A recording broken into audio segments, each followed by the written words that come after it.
So hi everyone, welcome back to Brook Valley Life, or hello for the first time, and hello to my normal viewers that I usually get.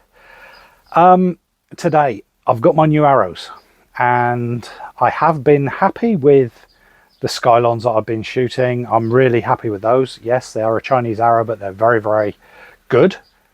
They were very well priced, and it seems that with all the promotion that I've given them, hint hint Skylon, and from all the other people who shoot them around the world, the prices have gone up on them.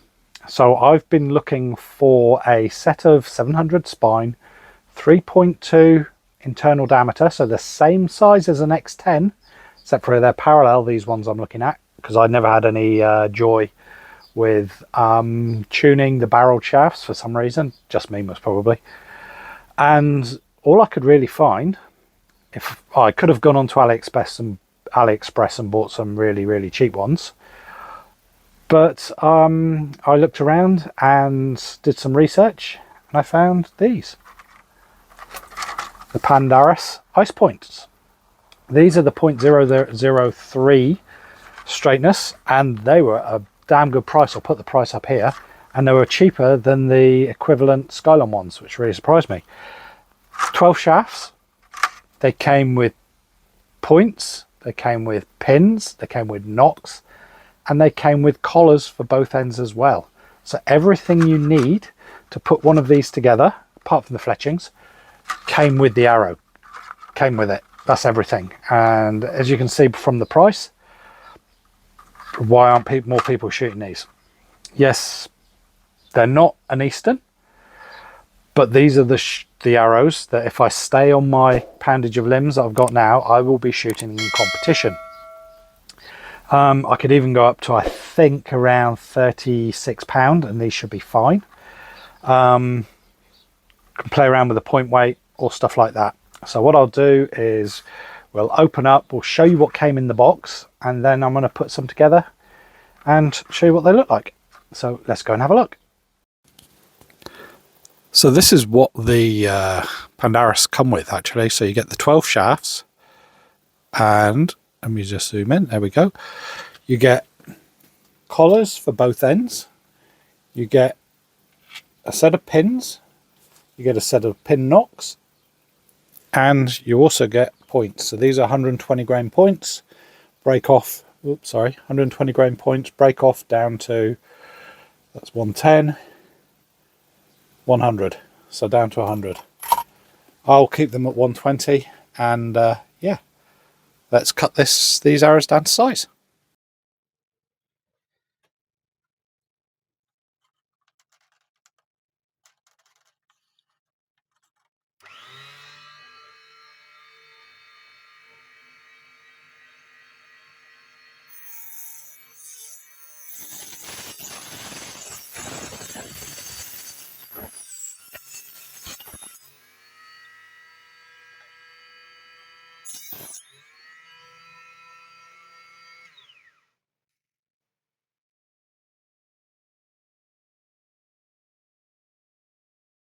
So I've just weighed what I've just cut, and they all came out at within a grain of each other. 162.8 is the average.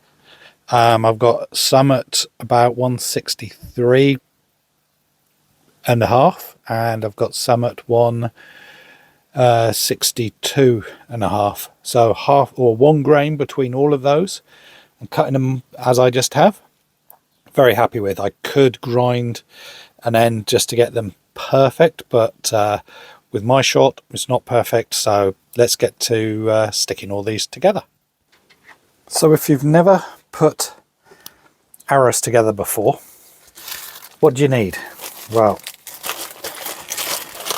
Now I know some people don't, but that glue's all manky, so let's put those back. I use hot melt glue. It's pretty cheap. I use a blowtorch, and I use my Leatherman.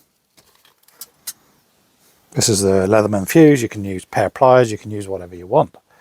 There we go. And yes, I did cut myself earlier. So we can get rid of our scale now. Now what I like to do is get them all around the right way and have the writing at the back end of the arrow. I'm not breaking these off, so I'm using full length. And what I do is, instead of heating up the glue, I heat up these, put it across there, and then stick it in and hold it in position. So I'll do one or two so you can see what I'm doing, and we'll carry on from there. So I'll turn that on. That's all I do. Pick this up.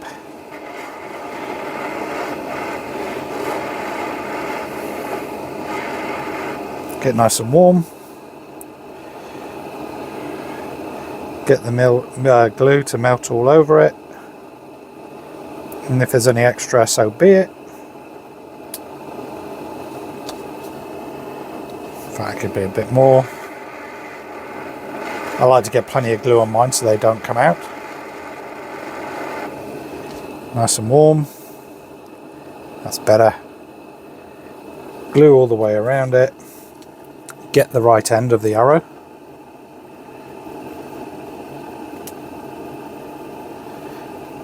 Twist and push at the same time. So you get it all the way around, and you will get that little bit of extra build up just there. Hope you can see that. I give it a quick blow, I give it a press, and I put it to the side and let it set. Some people put it in water, I don't. Let's do another one. Now I know some people actually just push their pins in and leave them. I always glue mine in. So hopefully you can see. Get the glue all the way up the shaft. Around the right way. Twist and slide. Twisting all the way up. Give it a quick blow to set. Push down on my table. This is just wood with a piece of leather on top. It's pleather, I should say, rather than real leather. And then when the glue is solid, I will take it off with a piece of a knife. Just take it up and it will just pop off. And that's how I do my points. I'll quickly show you a pin. Just hold the end again. Doesn't take as much heat. Get the glue to melt onto it.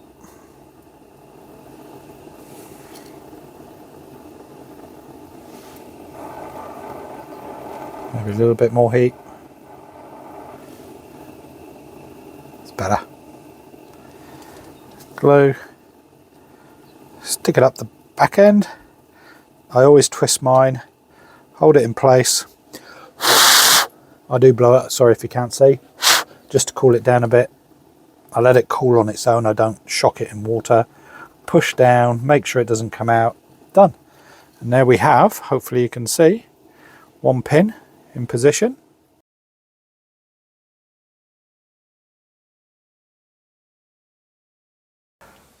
So that's the arrows all made up, and here they are.